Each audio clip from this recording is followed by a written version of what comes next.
Yo, what's cracking, everybody? James Coe here with you. Beautiful Thursday evening, man. We appreciate y'all. I definitely appreciate y'all. We're having a lot of fun here today. Breaking news from Pablo Torre. Another potential cap circumvention example being levied against Kawhi Leonard. This time, Jumbotron maker, Daktronics. I can't, dude, honestly, I really honestly cannot believe the Clippers are going through all of this for Kawhi Leonard, y'all. Again, great player, Hall of Fame player. He's not even a top 10 player, man. Like, what are we doing, dude? Like, what's happening? It's so stupid. It is giveaway time. If you want to win a 4-pack of tickets to wildrivers.com, we're doing that right now. Beat the heat for less. Affordable summer fun at Wild Rivers Water Park in Irvine. Summer's best savings. Lowest ticket prices available at wildrivers.com. Again, that's wildrivers.com. 25 plus attraction for all ages, including multiple kiddie zones for younger guests, thrill rides, and relaxing escapes. Experience Aquaconda, Boomerango, the Lazy River, Wave Pool, cabanas, and more. You can make a day of it. Expanded food and beverage options keep the whole family fueled for fun. I will take caller number 4. Caller number 4 will win a 4-pack of tickets to Wild Rivers. The phone Número 4. The phone number, 855-97-LA-FAN. Again, that's 855-97-LA-FAN if you would like a 4-pack of tickets to Wild Rivers. Not bad. Not bad. Okay, man, let's shift. We've been talking a lot of hoops here, but let's shift to the NFL and cover 3. Let's get the gleam, all right? Let's go with it. We're going to be here all day, baby. I like this kind of party. It's time for the cover 3. All right, these are your top 3 headlines in the world of the NFL. We bring in Double P from behind the glass. Double P, what's up? Oh, hey there. Hey, pal. I realized that doing a ticket giveaway and also asking you to do this is, we're double dipping on Double P here. Well, we'll see if we get some callers. Okay. And we'll see if Double P gets a little busy. Yeah, man. It's gonna get a little crazy. But I hit just me, man. realized Hit me. that too. Yes, I know. Okay, yeah. Let's start in here with Jahmyr Gibbs, who got an absolute bag. He ends up getting 3 years and $67.5 million extension. Yes, good for him. A lot of funds there for a running back. But still, it's Jahmyr Gibbs. And did Jahmyr Gibbs get Jahmyr Gibbs type money? Jahmyr Gibbs is the highest paid running back in the NFL, just barely outpacing Bijan Robinson, who, again, got the bag, I believe it was yesterday. So, I mean, the parameters of the deal must have been pretty darn close for them to have worked this one out so quickly. But Jonathan Taylor getting the contract that he did, it's very much well-deserved. And this is a player that last year, I mean, was just absolutely dominant. Absolutely dominant on a team and an offense that was atrocious down the stretch. I mean, they had a literal grandpa playing quarterback for the Colts last year in Phillip Rivers. But this is someone that ran for 1,600 yards. He also collected another 378 through the air. So, I mean, dang near 1,900 yards. We're talking 1,900 yards for Jonathan Taylor. He absolutely deserves the bag. And I have widely criticized and derailed and just talked about how this is straight up NFL collusion to have these running back contracts as depressed as they are.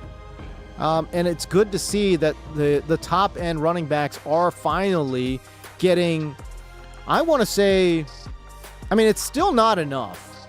Their contract needs to start in terms of APY, it needs to start with a 3. For it to still be 22, 23 million per, it's just too low. I mean, you cannot sit here and tell me that Jonathan Taylor is not as useful to the NFL, an NFL franchise, as like, I don't know, Zay Flowers. It's ridiculous. And, again, Zay's getting paid $35 million. Look, I know that Zay, I was just, clowning that contract. He's extremely overpaid.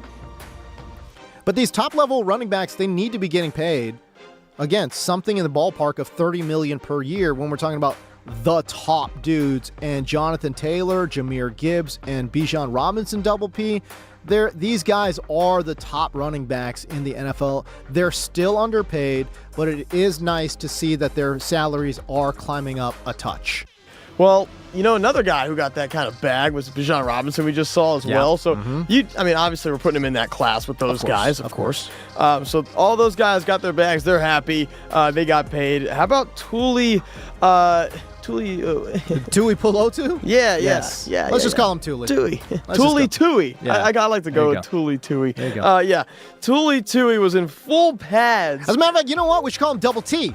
Double T would be good. Yeah. I like Double T. We'll go Double T. I like that. That's good. Double T, baby. Okay, so Double T was in full pads with the rest of his Chargers teammates. He was going through some team drills for the first time. How about this? Yeah, this is big news. This is really big news for a couple of reasons. One, it was considered a very soft, unofficial hold-in for Tuli Pelotu.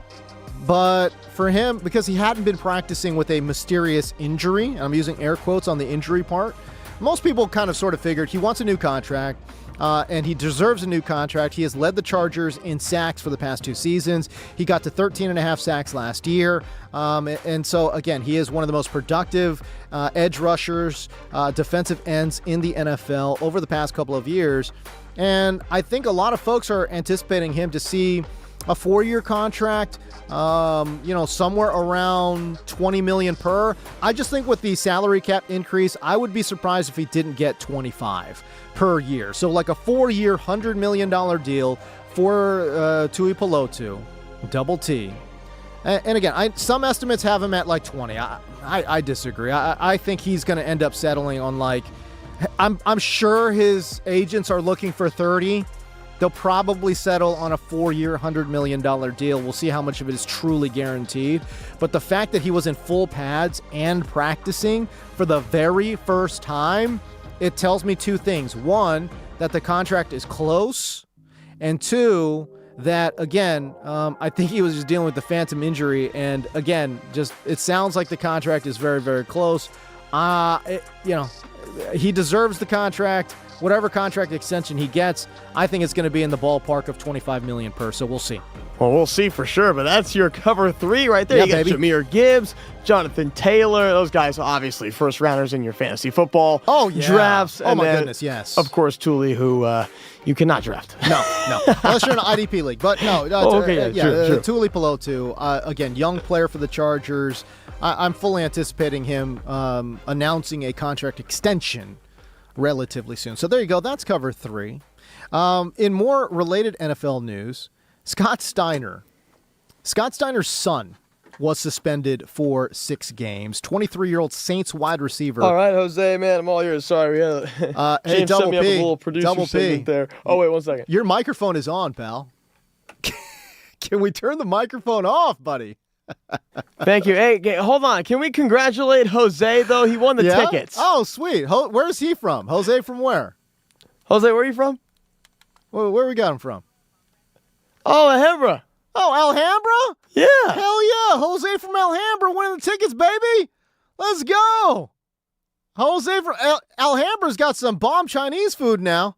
Don't get it twisted. Y'all want some real Chinese food, y'all got to go to Alhambra now. Come on, man. Jose and Alhambra doing the thing, winning a 4-pack of tickets to wildrivers.com. Radio 101, understand when your microphone is on and off. Double P, doing the thing. You know what? Hey, Double P, we got to go to break, bro. So we're going to go to break here. When we come back, I am going to talk to you about Scott Steiner's son being suspended and how that relates to some of the best WCW heels of all time. Who's in your top 5 heels in WCW history. I will weigh in on that as well. You're listening to the James Koh Show on the new 97.1 The Fan, the voice of LA sports.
of my all-time favorite Post Malone songs. Actually, just one of my all-time favorite songs of all time. Yes. Double P, bringing it. Oh, yeah. I mean, you know what I was doing? I was going, like, within the Beer Bongs and Bentleys album. Yeah. I was going through the Stoney album. And I was like, which one do I pick from the albums? But no. Wait, no. is this on Stoney? No, this one is a single. Oh. So I was just like, this is Chemical, of course. Everybody knows that. Of course, everyone knows this. But it wasn't on an album? Well, no, it was included in an album. Okay. But his single Chemical. I mean, this is just. I just didn't want to pick like. I was going through the number, and I was like, okay, I picked everyone from Beer Bongs and Bentleys. There's only so much I can do from there. Let's move on and get a little creative. Okay. Maybe play something else. Okay, I like it. The guitar in that thing. Oh yeah. Goodness, man. Ripping. Are you kidding me? It sounds like it's being played by somebody named Pete Crow Armstrong. That's what it sounds like to me. Anyways, there we go. Okay, so again, I talked. Speaking of Chemical, 23-year-old Saints wide receiver Brock Rechsteiner. Brock Rechsteiner was suspended by the NFL. No specific reason was given, although he is suspended. If he even makes the team, he'll be suspended for 6 games. I doubt now that he will make the team.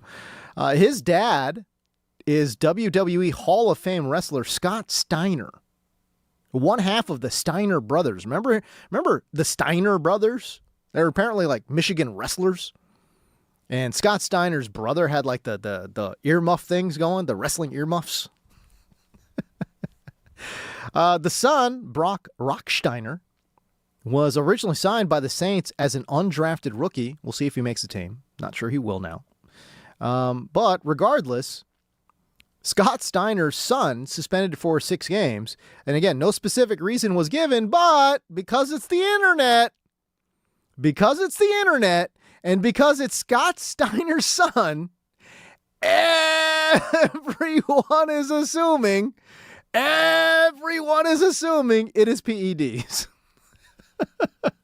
It's so, and by the way, that's sad, you know? Like, I know I'm laughing, but it is sad that it's just everyone on the internet is assuming it's PEDs. There's no evidence that it's PEDs. But the fact that no specific reason was given, it's letting the entirety of the internet chime in. And by the way, when Brock Rocksteiner took his team photo, he did dress up in the chainmail, in like the chainmail getup that his dad Scott Steiner made popular in the WCW, which of course made me start thinking about like Scott Steiner has to be one of the top 5 WCW heels of all time. And it really made me start thinking like, okay, well, who are the top 5 before I can make a claim like that Scott Steiner is one of the 5 best heels in WCW history, not wrestling history, but just WCW history. I had to really go through it. I'm like, okay, well, who else is in consideration here? I did some Google researching here, and again, these are some of the names that were thrown out here. And yes, I do have Big Papa Pump, a.k.a. Scott Steiner, as a top 5 WCW heel. Honorable mention are the Outsiders in Kevin Nash and Scott Hall, but quite frankly, I don't think they count. Kevin Nash and Scott Hall weren't like your traditional heels. They were almost like Stone Cold Steve Austin. Like they were like dark heroes. You know what I'm saying? Remember when Stone Cold Steve Austin was first coming up as like the quote unquote heel to Bret Hart? He wasn't really a heel. He was getting more pops than the face. Like, and that's how Kevin Nash and Scott Hall were. People were rocking the NWO shirts, not because they were heels, but they were like dark heroes. You know what I'm saying? People loved it. They absolutely loved it. So I'm going to say honorable mention the Outsiders, but I don't think they actually count as like your traditional heels. I think they were more like, they were more like, I don't know, dark faces. I don't know what they are. I don't know what you would consider them. But I've got Big Papa Pump at number 5. Scott Steiner at number 5. By the way, if you want to call in and tell me if I'm crazy or not, but who are your top 5 WCW heels? Listen to my top 5 and tell me if I'm crazy or not, okay? 855-97-LA fan against 855-97-LA fan. Okay. Número 5. At numero 5, I've got Big Papa Pump, Scott Steiner, as I mentioned. At number 4, Número 4. I'm going to go with Big Bad Vader. Vader was intimidating. He was terrifying. He was, again, they built him up as like this unstoppable monster. And he was willing to do whatever to win. And he was terrifying. He was a crazy good athlete. Like insanely good. Like 300 pounds just flying through the air. Vader was terrifying. He had that crazy person mask on too. Oh, the Vader mask was something else, man. Coming in with those red and black trunks. The full body with the mask. Flying through the air like an absolute maniac. Hitting you with those flying headbutts. Vader was sick, dude. All right, Vader. I got Vader at 4. At number 3, it's Número Double J. 3. Yeah. JEFF, JARRETT, Double J, Jeff Jarrett. Remember when he was like putting like, I don't know, like the powder in the guitars and just smashing dudes over the head? You just see a bunch of just white powder explode into the air as Jeff Jarrett was smashing you over the top of the dome with his guitar. I love Double J. I loved him. So, I mean, he was one of the best villains of all time. One of the best heels. I love Double J. I got Double J at number 3. At number 2, I was very torn. Very torn on number 2, number 1. Listen, look, if you've listened to the list, you know that the final 2, if you know anything about wrestling, you know that the final 2 are Ric Flair and Hollywood Hogan. Not Hulk Hogan. Hulk Hogan didn't, that's not it. Hollywood Hogan or Ric Flair. And I was torn on this one quite a bit. I am going to say Ric Flair at number 2. And it pains me because I have multiple Ric Flair shirts. I consider him to be one of the 4 best or most impactful wrestlers of all time. He's on my personal Mount Rushmore of pro wrestlers is Ric Flair. Without Ric Flair, you don't have The Rock. See what I'm saying?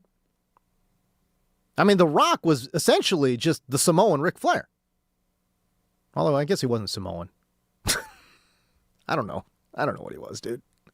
Anyways, I've got Ric Flair at number 2. I've got Hollywood Hogan at number 1. And the reason I've got Hollywood Hogan at 1 is because, man, when he turned heel at, Bash at the Beach? When he turned heel, that completely turned around pro wrestling. I mean, it put it on its head. It was insane. The reaction from the crowd, how it revitalized the WCW, how it almost put the WWF out of business. Hulk Hogan turning heel and turning into Hollywood Hogan with the fake spray-on beard completely changed wrestling. He's my number 1 heel in WCW history. All right, we're going to take calls. Alex from Long Beach after the break. It's coming up right here on The James Koh Show.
Los Angeles. Yo, what's up? James Coe here with you. We got football, baby. Football's back. Yeah. And, dude, we got to come from behind. Game-winning drive from some character named Haynes King and the Carolina Panthers, who just won this ball game 33-30 over the Arizona Cardinals. I have no idea. I have no idea who Haynes King is. Apparently, Double P does, though. You kidding me? Put some respect on my boy Haynes King's name. Are you kidding me? This guy can run all over the field. A run-first quarterback, man, from Georgia Tech. Of course. Guy was just dominating, man. He was fantastic. That's of course why we saw Georgia Tech in the playoff. What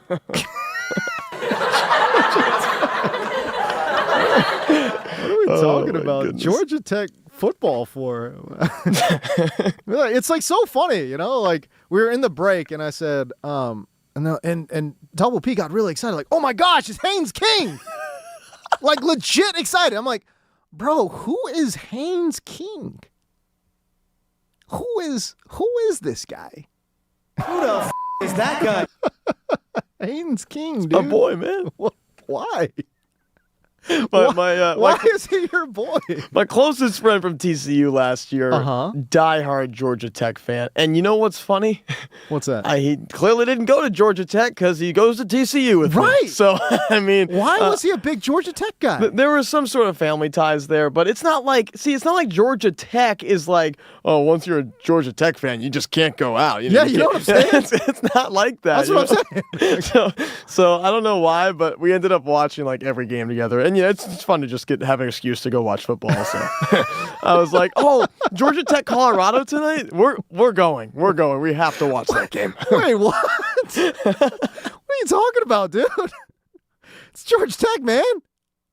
I am so utterly confused. Georgia Tech finished 9-4 last year. Okay. I mean, they were good. I guess. Well, hopefully, you know what? Yeah. Let's see if Alex from Long Beach likes Georgia Tech. Can we see it that? I mean, 100%. 100%. I hope he does. Listen, we're going to go to the phone lines here. 855-97 LA fan. Again, that's 855-97 LA fans. We go to the phones. We got Alex from Long Beach. Alex, what you got, man? What you thinking? What's going on, brother? For my top five, yeah, it's hard to go outside of anybody from the NWO because those are the hills of all hills, right? That's true. I think if we start off, dude, you could say Big Van Vader. Yeah, Vader was cool. Yeah, Vader and was he great. never went NWO. Yeah, no, I love Vader. Vader was in my top five. Who else you got? I threw in K-Dog from the LWO. Oh. That guy, dude. That guy, ultimate gangster. What a pull. K-Dog. Hell yeah. You know, you got to go. And then next, Eddie Guerrero. Eddie Guerrero was. How did I forget Eddie? He's a good one. How did I forget Eddie? Some Latino heat. Dude. First of all, K-Dog wrestling in baggy jeans was insane, bro. Like, how was he doing that? Yeah. That was insane. In a jersey, dude. Jersey with the baggy jeans on. Hell yeah, let's go. The next one, all right. Another one from, crossed over, Roddy Piper. Roddy Piper.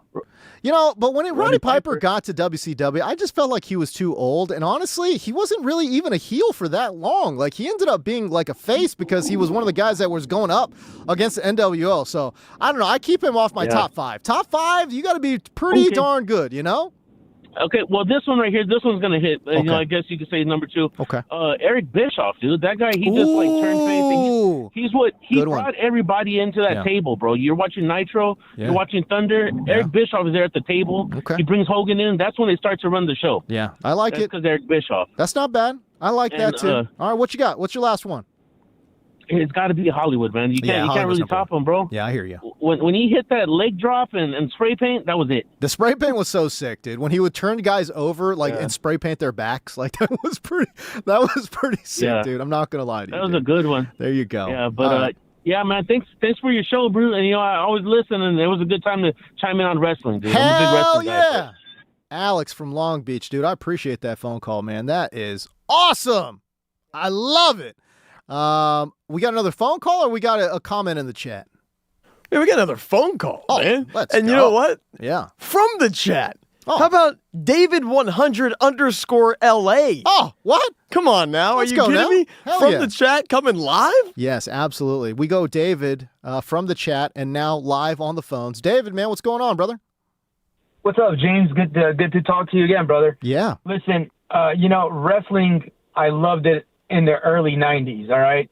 Wrestling, I cannot watch right now because of the guys. But I got to tell you, my all-time 5, you're speaking about NWO, but let's not forget our Wolfpack NWO. That's what I was rocking with, the NWO, the Wolfpack, the red ones, baby. Yeah, you got the Six-Pac and you got Hall and Nash. My top 5, top 5, I got to put Conan in there because he was the starter of the NWO Wolfpack. Okay, there you go. And then, you got to have Lex Luger in there. Ooh, okay. And then we're going to throw in Scott Hall. Yeah. And his partner, Kevin Nash. Of course, and the my Outsiders. all-time number one. Yes. My all-time number one till today will always be Sting. Stinger? Wait, Stinger as a heel? Stinger, baby. Stinger was not a heel. Well, but you know what? I love that guy, man. Okay. All right, that's fair. It's just... That's for fair. me, he was just something different, coming down from the rafters. Oh, that was so sick. His bat, and let's not forget his little ruse. When he acted like he was going to go to the NWO and took his mask off, and he was wearing the red. Yes, man, that was a day for me. No, I hear you, brother. I hear you. The Stinger's an all-timer. But the Stinger was not a heel, though. At least not in my opinion. But I hear you, man. Hey, David, man, I appreciate it, dude. I appreciate the phone call, man. And I'll see you in the chats too, pal. Yep. All right, there you go. By the way, if you want to find it, the chat, the stream just got posted because we were having some technical difficulties and stuff like that. So, but it's up. If you want to find it on YouTube, it's at The Fan LA. I knew talking about ranking, heels in the WCW. Would get a few phone calls, man. I don't know, man. Again, the disrespect to Ric Flair, though. Come on, dude. Ric Flair's got to be in everyone's WCW heels list. Has to be. The Four Horsemen? Bro, come on, man. Oh, of course. Coming down with the robe? I feel like I should be surprising you with some news right now. Okay, hit me. Because it's definitely on topic, because I wasn't going to bring this up during 643. Okay. I actually have WCW ties, James. Do you? Yeah, What does this mean? Tell me. Talk to me.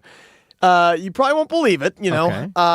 But my mom actually used to work with the WCW. Was she a wrestler? No. Oh. She... no, my mom is about 5'3". Okay. I guess that doesn't really mean that anything, doesn't but, preclude you. Yeah. But still, exactly. very small. Really? Yeah, so she used to interview the wrestlers. What? Yes. Pam. My mom, Pam. Okay, shout out Pam. Yes. Pam's listening right now, I think. Wait. Hold on. What did she have a stage name? What was her stage? Oh, I don't know. What was her? Yeah, obviously you weren't even born, dude. What do you mean, dude, bro? You weren't even born for the NWO times, bro. She can't just be known as Pam. Did she have Maybe. a stage name? Pamela I don't know. Paulshock? Pamela. Dude, bro, I have no idea, dude. Look, I loved wrestling. I don't remember. I totally don't remember all of the backstage reporters though. Yeah, ooh. Okay. Awkward moment. Okay. All right. I'm gonna have to Google this. All right. I'm gonna have to Google. Wait. Okay. So your mom used to interview the wrestlers backstage too? Interview the wrestlers, between the matches. Yeah. She worked with Ric Flair. Mean Gene. No way. Kevin Nash, Scott Steiner. Yeah. Oh my goodness gracious. So wait, what is going on? Dude, bro, I can't handle this, dude. I can't handle it. I am sitting in with royalty right now. Yeah.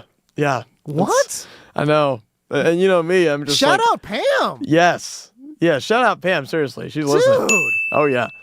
Hey, yo, can you listen. Can we get Mama Lodge up in the building? Can she call in? Get her on the phone. Yes. I need to know I need some backstory here, bro. Wait, what is going on? Well, I don't even have to text her and ask her. She heard the question. She's listening. We'll see if she calls in. We'll see if we get on the phone lines here. This is crazy. Mind is blown. What's going on right now? This has derailed my show more than the Kawhi news. It's claimed that the stage name was Pamela Paulshock. Pamela Paulshock. Like that was it. That was it. What is going on? What is going on? I am working with wrestling royalty. What? Yeah, so she's listening, and then she texted me and said, "You have to tell James that I worked with these people." And yeah, dude, what's happening right now? What? Your mom's interviewed the likes of Ric Flair, Kevin Nash, Scott Hall. I did not realize that doing a WCW top 5 list was going to elicit this kind of response. This is incredible. She said that... what a moment in history this is. This is just in. Okay, just in. Here we go. She would tape a show on Monday night. Yeah. Then drive to the next town with Flair and Mean Gene. Whoa! Whoa! What is happening? Dude! What?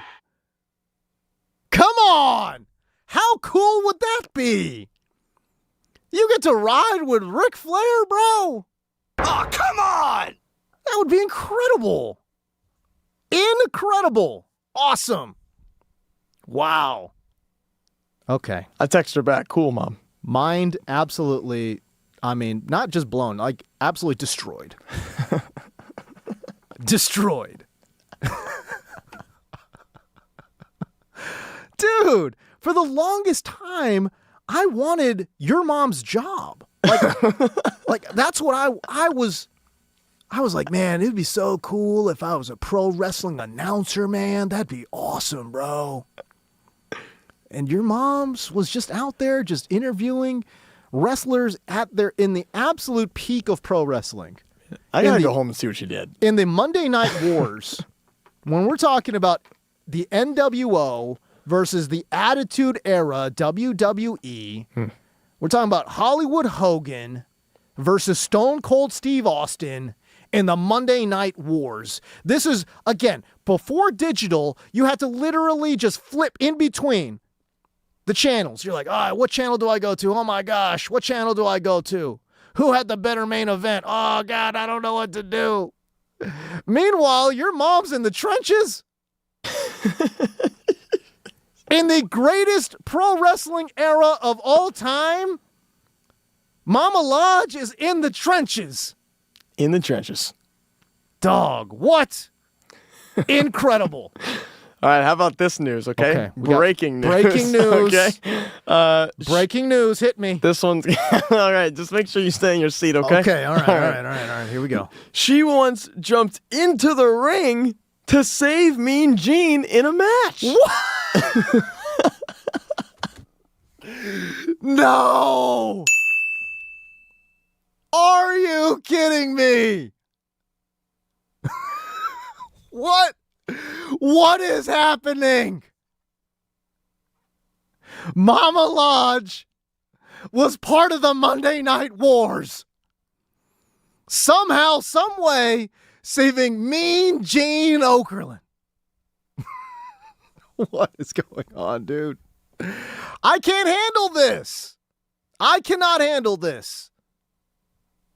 In the heat of the Monday Night Wars, Double P's moms was an active participant in the trenches. Wow. Okay, dude. See, that's what I'm talking about. Like, that's what I wanted to do. I wanted to be a pro wrestling announcer. That's crazy. Wow, that's amazing, dude. Mind absolutely blown right now. I can't even handle it. Double P, tell the moms. Mm-hmm. I appreciate her contributions to the literal greatest pro wrestling era of all time. I will. Yeah. There is listen for the young people out there, or maybe the old people out there who don't watch pro wrestling. You have to understand that if you were a young man in the late 90s, early 2000s, you have to understand there was not a young man in America who was not watching pro wrestling. Every young adult male, every single one, I'm telling you, was watching pro wrestling. You could have thought that pro wrestling was the stupidest thing in the whole world. You're still watching the shows. The ratings were through the roof. I mean, there were Super Bowl numbers every single week. Go back and look. I'm not exaggerating. I'm telling you, it was Super Bowl numbers every week for both the WWE and the WCW. It was insane. Everyone was watching. If you were between the ages of 18 and 20. Actually, 16 to 25. You were watching pro wrestling in the late 90s, early 2000s, period. Hands down, period. It's the greatest era of pro wrestling of all time. And now you are telling me that Double P's moms was in the trenches during that time. I can't handle it. I have to play something for you. Okay. Let's go. Do we do it after the break? No. What are you talking about? No. What else am I going to talk about right now, bro? I got 3 minutes left, dude, before the break. I'm not going to talk about nothing else. Hit me with this sound, dude. What you mean? Hit me. Here we go. Okay, let's go. Stay in your seat. Okay, here we go. I like it. She was in the match. She was on the apron of the ring, you lame brain, and he hit her. She's a legitimate competitor. Let's tag the bimbo in. It's Pam. She's in. Pam's in. Wait, what? Yeah, you're not kidding, TJ. Oh, did she just knock the tag? Oh, no. What does Lowlife gonna do next? Do it! Do it, Chris! No! Do it! No, he's not. He cannot. Do it! You know she wants it. Just do it! We do not condone the act. Here comes Mean Gene! Oh, God! What is he doing at her? Somebody stop him! Mean Gene has come in! What is he doing? Mean Gene has come in! Oh, my heavens! Stop him! Mean Gene has come in! Yes! Oh, yes! Right! Mean Gene hitting with his finishing maneuver! What, dude? What's happening right now, dude? So that was Mean Gene saving my mom. Thank goodness he saved her. I wouldn't be alive today. Oh my goodness gracious. This is absolutely insane. This is insane. Actually, I just saw this. On this day in wrestling history, Canyon and Pamela Paulshock versus Buff and Judy Bagwell.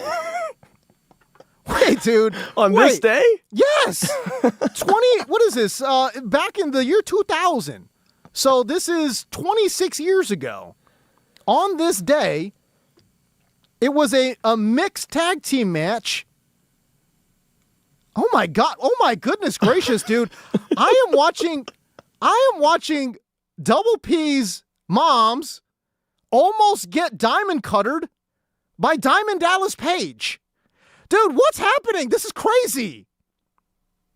This is nuts. Your mom's was in a tag team match, bro. What? What? Dude, what? Your mom's was in a tag team match, dude. This is insane. Okay, dude, I'm just out of it, dude. I can't. I don't even know if I could do the show. What's going on right now? Somehow, some way, Double P's mom was in a WCW wrestling match, like an actual match. It was her and what's going on, dude? This is insane. I can't handle this, dude. I cannot dude, listen, we got to go to break, man. I need to gather myself, dude. I need to get this show back on track. I need to control what is happening here. And I can't do it. I literally cannot do it because somehow, some way, Double P's moms was on Nitro in an actual match against Buff Bagwell. What is happening, dude? I don't understand. Oh my God, that happened 26 years ago on this day. Amazing. Okay, dude. Yeah, we got to go to break so I can watch more of these videos, man. All right, dude. Incredible, dude. Awesome. How did this happen? How did this happen? We were talking about some random 23-year-old Saints undrafted rookie wide receiver. And now I'm finding out that on this day, 26 years ago, Mama Lodge was in a tag team match against Buff Bagwell. I wasn't aware of the 26 years ago thing. This day in wrestling history. Was not aware of that. Unbelievable. Okay, dude, we're going to break. When we come back, I don't know what we're talking about, dude. I have no idea where the show is at. Rundown is destroyed. I have no idea where we're at. I have no idea what topics we need to talk about. I've got no clue. I've got nothing, dude. I have absolutely nothing left in the tank. This is insane. I still have another hour and a half to go. I can't do it. I don't know if I can do it. Wow. Dude, what is happening? This is incredible. Absolutely incredible. More of the James Coe Show after the break on the new 97.1 The Fan, the voice of LA sports.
Welcome back to the James Coe Show.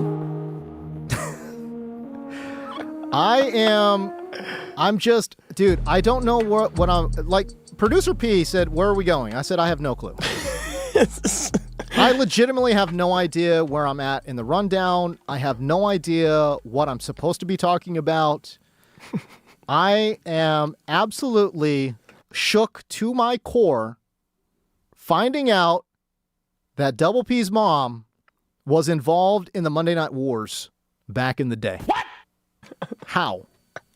Like, she was an actual in-ring participant. And again, it was like very like innocuous, like, oh yeah, my mom used to interview some of these guys. I'm like, okay, cool. And then like more lore started to come out, it got crazier and crazier. It's like, oh yeah, I was on a road trip with Ric Flair. Okay, cool. And then I start doing the Google thing, and I'm like, wait, hold on a second now. No, she's like actually competing. Pam's in the ring. This is bizarre. It's crazy. Incredible. So, yes, no, I like, what are we talking? I don't know. Sure. Hey, you want to talk Hall of Fame game?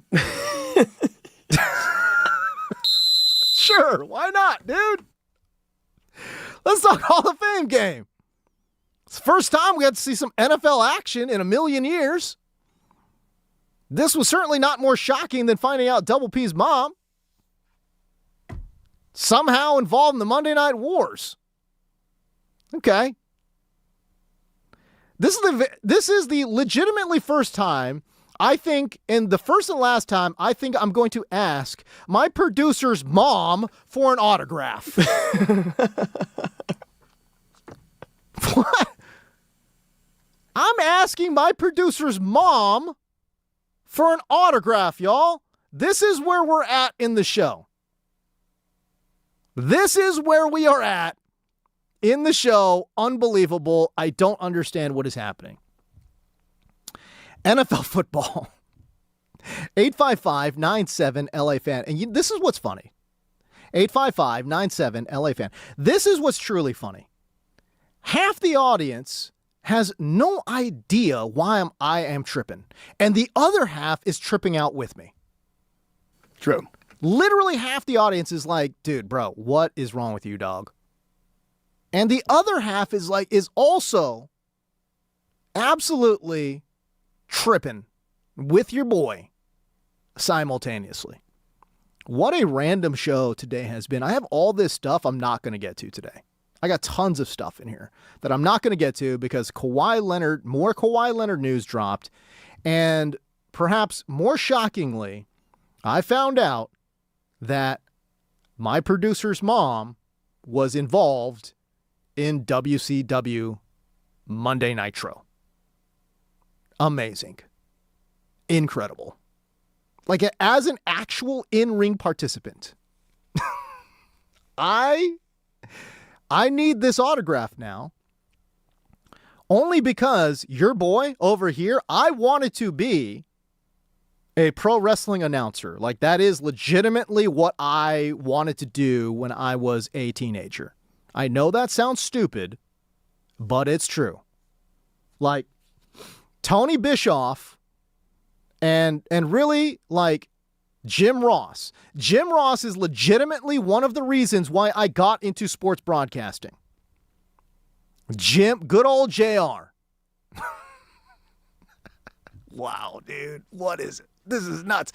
As a matter of fact, shoot, earlier this week, I was wearing a Monday Night Raw shirt. I was literally wearing a Monday Night Raw shirt. I did notice that. Crazy. Yeah. By the way, today's shirt of the day, for my old school cartoon fans, is Batman the Animated Series. If you know, you know. Batman the Animated Series, one of the greatest cartoons of all time. Of all time. Okay, we're going to talk NFL. We have to, because I have to rein in what's happening. I've got to get control of my show. As Bill Reiter would say, control your show, man. I have to control my show now. I got derailed, but now I'm back. NFL. Hall of Fame game. Carolina had an opportunity to tie and send this overtime, but that's boring. Why would you do that?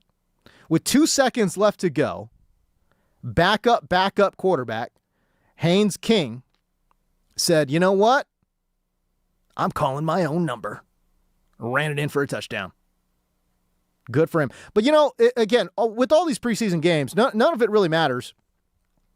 The only thing that matters is how good somebody looked in regards to a young player or a veteran, or basically mostly young players, though. Because the veteran guys, they generally don't play. You might see the starters, in week 3 of the NFL preseason, but the Hall of Fame game, yeah, you ain't seeing no kind of... There is no veterans that are playing here. And for Arizona, the most interesting player is Carson Beck. And let me tell you something, Beck, and I know this is against a bunch of Amazon delivery drivers and future accountants. I get it. But, dude, Carson Beck looked legitimately good. Crazy good. He was 15 of 19 throwing the football for 188 yards, 1 touchdown, no interceptions. That's legit. And by the way, keep in mind, it's not as, look, I get it. He's going up against, guys that are going to get cut. We're talking practice squad dudes. Okay, I get it. But he's also throwing to guys that are most likely not going to make this team. You know what I'm saying? Like, it's Carson Beck out there. I mean, the number one receiver was, Jalen Brooks. Who is Jalen Brooks? I have no idea. Who the is that guy? A round 7 pick from 2023. Jalen Brooks is the number one guy.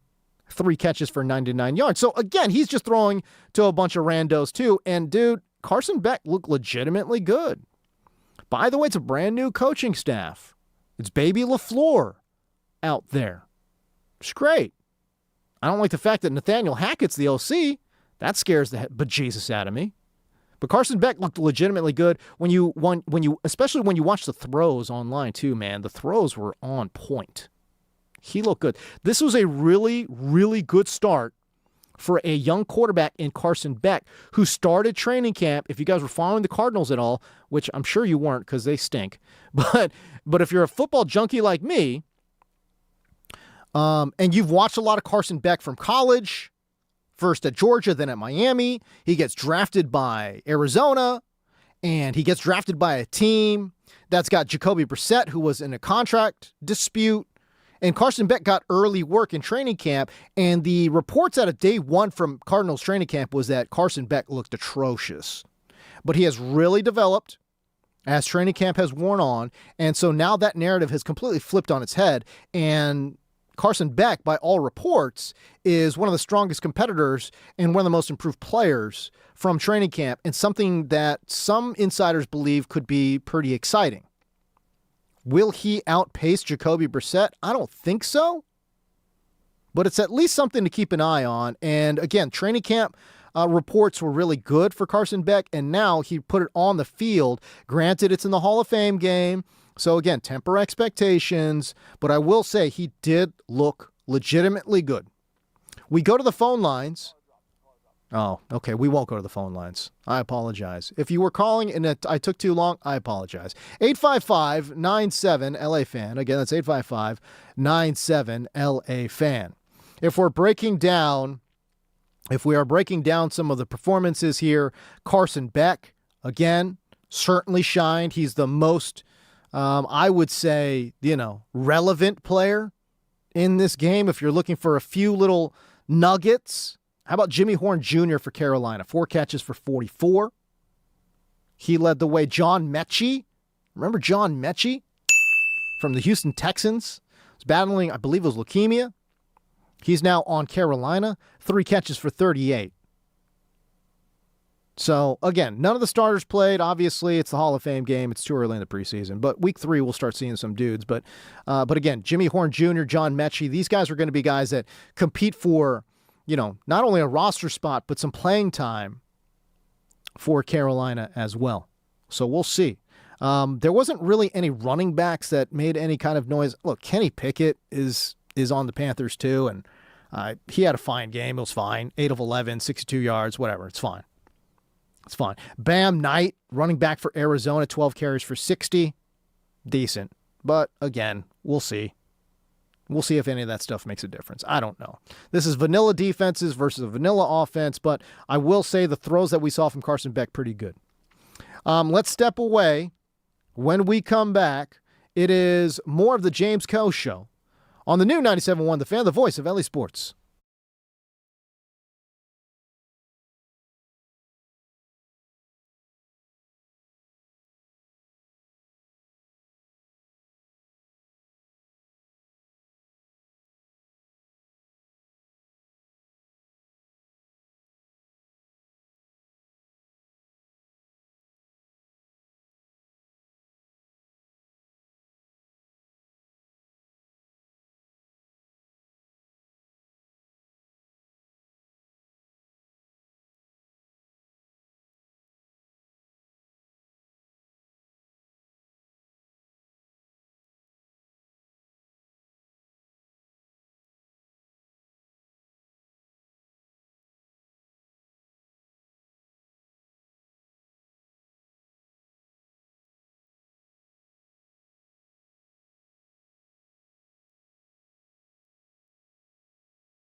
Welcome back, everybody. James Coe here with you. What a fun night this has been. I mean, one, we have football. Football is back. How do you not love that? Love it. We got an update on the Kawhi cap circumvention as well. I mean, just another bombshell dropped by the great Pablo Torre.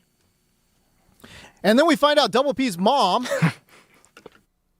was a legitimate participant in the Monday Night Wars for WCW Nitro. What an absolutely fun night it has been tonight. Amazing and incredible. Okay, so let's talk basketball. Let's talk hoops, and let's do full court press.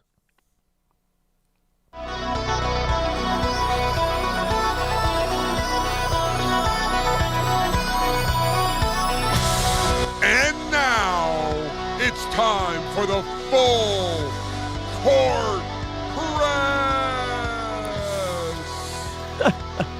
Yeah! That voice never gets old right there. No. It will be changing soon, though. And the music never gets old. Oh, the music will not change. The music's the best. Yes, love it. Let's go, baby. Full court press time. We start in Phoenix. Ooh, Yeah. why are we starting there? I don't know. But they're keeping Dillon Brooks, and they're keeping him for a while longer, extending him to a 3-year, $73 million extension. Put up more than 20 points per game last year. He has no doubt, James, worked on his offensive game. So do the Suns have any shot at anything right now, though, frankly? Any shot at anything? Anything at all. I don't know. Look, I understand the extension because Dillon Brooks, Phoenix last year was supposed to do absolutely nothing. Yeah. Phoenix last year was supposed to be one of the worst teams in the NBA, and they absolutely were not. And I do honestly believe a lot of that had to do with the attitude that Dillon Brooks brought to the table. It's to the point where I think it's fair to say that if Dillon Brooks had just stayed in Houston and they had that exact same roster with Dillon Brooks, I think that's one of the most dangerous teams in the NBA. Yeah. And they missed him big time. But, I mean, Houston still has phenomenal perimeter defenders and all that, so they're okay there, but Dillon Brooks is not. He's in Phoenix now. But what I'm saying is that, they had guys, but they didn't have attitude. Yeah, they didn't have a dog. They did not have a dog. Yeah. And what Dillon Brooks provides in terms of just on-court attitude, it's just different, man. I agree. I agree with that. It's just completely different. Now, you're asking me, is Phoenix going to do anything? To me, Phoenix looks like another year of the play-in. Yeah. That's what it seems like. And hopefully you win. Hopefully Devin Booker has 40 and you win a game. And yeah, you know what I mean? And that's about it. And then get smoked by OKC or the Spurs. Pretty much. Try to make it to 5 games. Yeah. They just don't have enough horses, dude. Yeah. And like they've got good player. And here's the crazy thing is when you look at the depth chart for the Suns, it looks like on paper one of the worst rosters in the NBA. Yeah. One of the worst. And yet they were not one of the worst. So, and I think a lot of that, again, I think that falls very much on Dillon Brooks. Yeah. He no doubt worked on his offensive game and had started knocking down a lot of shots. Started getting in his bag a little bit, put the ball on the deck and go score some middies. I mean, where the heck did that come from, Dillon?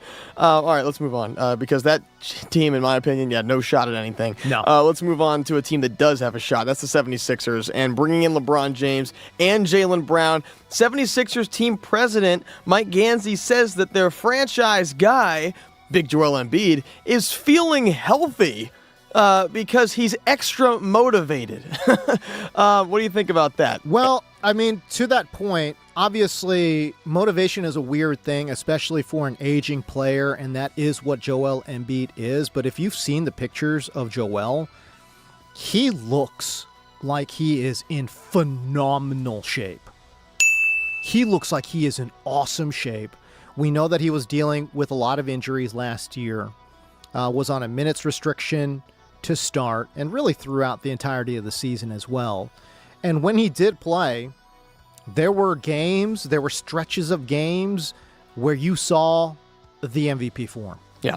And you said, man, he's still got it, you know? He still has that something, that edge that gives him, you know, the ability to reach into the Wayback Machine and absolutely steal the show. There are times when he is just legitimately unguardable.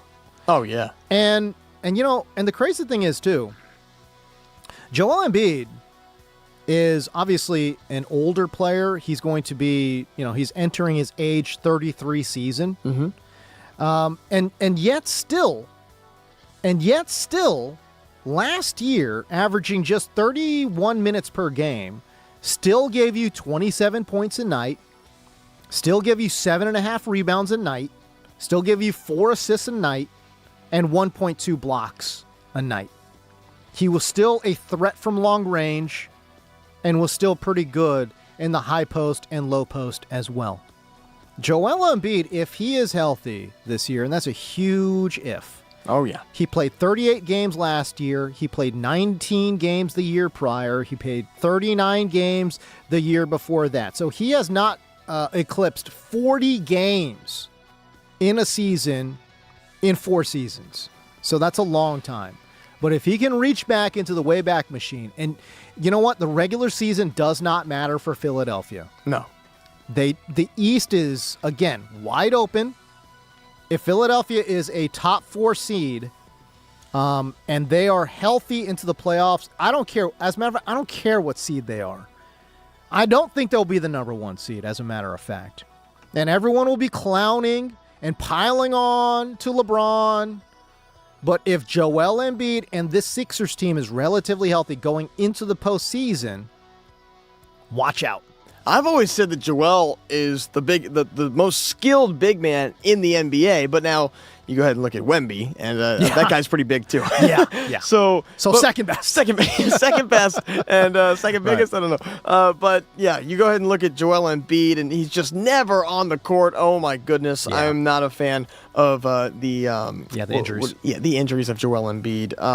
Embiid, I just feel like plays less this year. After getting those stars, LeBron and Jaylen Brown, this offseason, I mean, now I feel like instead of motivation, I think he has an excuse to go ahead and sit his butt down for half of the regular season and the team, let Jaylen Brown take you to the postseason like he did with the Celtics single-handedly last year, and then you got Joel Embiid fully healthy for the postseason. Yeah, I mean, and we haven't even mentioned Maxi's name. Yeah. Legitimately. And Edgecombe. Legitimately, Tyrese Maxey might be the best player on the Sixers this year. Legitimately. Mm-hmm. On a team with multiple MVPs and an MVP candidate last year and Jaylen Brown, I truly honestly believe with where everyone is in their respective careers. LeBron's 40-plus years old. Like I said, Joel Embiid is going into his age 33 season. Jaylen Brown is getting a little bit older as well. Where everyone is at in their respective NBA careers, Tyrese Maxey might legitimately be the best player on the Sixers. I don't think that's a hot take. And yeah, man, listen, like I said, Joel, he definitely cannot be playing back-to-backs for sure. No. He needs to be on a minutes restriction, maybe playing 25 minutes a game. We got to get this guy into the postseason fresh and healthy. And if that means some really difficult conversations, man, this is the problem, though. Double P, this is the problem. Okay. When you think about the Sixers head coach in Nick Nurse, he doesn't believe in that. He doesn't believe in minutes restrictions. He doesn't. I mean, he's running these guys into the ground, man. Yeah. So, I don't know. The franchise management needs to come down on Nick Nurse and tell him, man, like, hey, listen, dude, Joel cannot play more than 25 minutes a game, period. Nick Nurse wants to win every single game. Every game. Every single regular season game, whatever that is. It doesn't matter. But that's the problem. Yeah, it is. Yeah. It is. But Joel Embiid is just a big man who just simply can't stay healthy. All that being said, insanely talented. Crazy. Like I said, most talented big man in the NBA, besides Wemby, of course. But all of that, and I think Embiid will play opening night, then sit for 20 games. I really do. That's what we're hoping. I mean, hey, listen, I wouldn't even be mad at it, honestly. Yeah, I wouldn't be mad at it. I wouldn't either, because I just want to see LeBron go ahead and go crazy in the playoffs. I just want to see what the Sixers can do fully healthy. Yeah. All right, so those are a couple topics in Full Court Press. Here's a random signing for you. Okay. Just random signing of the day, guys. I did not think anyone had caught this. Lonnie Walker IV. He agreed to a one-year deal, $3.3 million to the Denver Nuggets. What is Denver doing? I legitimately, what's Denver doing?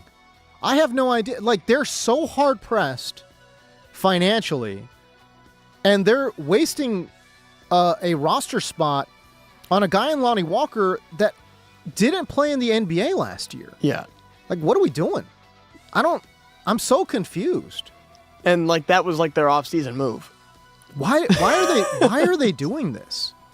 You know, I really, truly, honestly don't understand. And man, they just have bigger fish to fry. I really don't understand spending the money and or the roster spot on Lonnie Walker. Maybe I'm missing something that I just don't understand. But to me, listen, like, and again, they match the Christian Braun contract, right? Like, that puts them financially in the hole.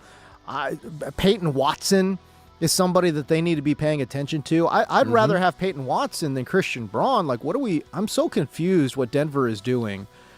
They're operating as if there is no cap, and there is a cap, and every move that I've seen this offseason, Denver's not helping their chances of winning an NBA title, and they have not I don't think that they have extended the championship window for Nikola Jokic at all. And they are heavily relying on the big joker to go ahead and lead them single-handedly to something. And Jamal Murray, of course, but, I mean, he always gets hurt, too. That's what I'm saying. And Aaron Gordon.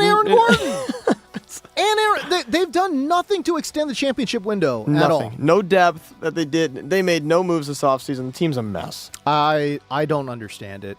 I don't understand it at all. They actually have a good team. If they can build around Jokic, they've got some good players here. Why Aaron Gordon is still on this team is shocking. I don't understand it at all. Make room for a young guy in Braun and Peyton Watson. But, hey, do that. Denver, good, not great. They're not going to win a championship this year.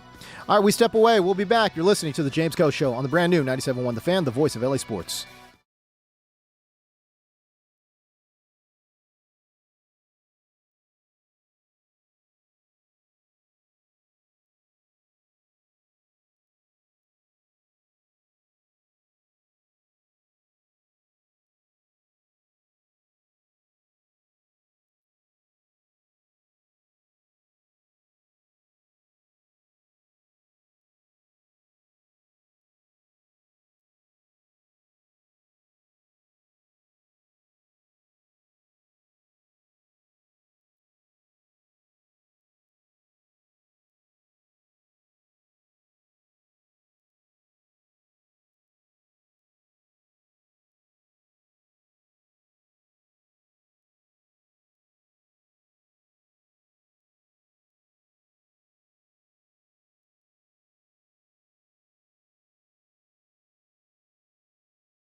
Los Angeles, what's cracking? It's your boy James Coe. Final hour of the James Coe Show. Had some great callers today. Had some great moments today.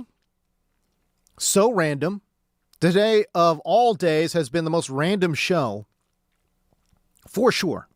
No question. But we are now going to gain control of our show. What a great show! This is truly, honestly, this is either the worst show I've ever done, or the best show that I've ever done. There's literally no in between because that's how random it was today. Amazing, incredible. The fact that I found out that Double P's mom was a legitimate Monday Nitro character and involved in the Monday Night Wars, I'm still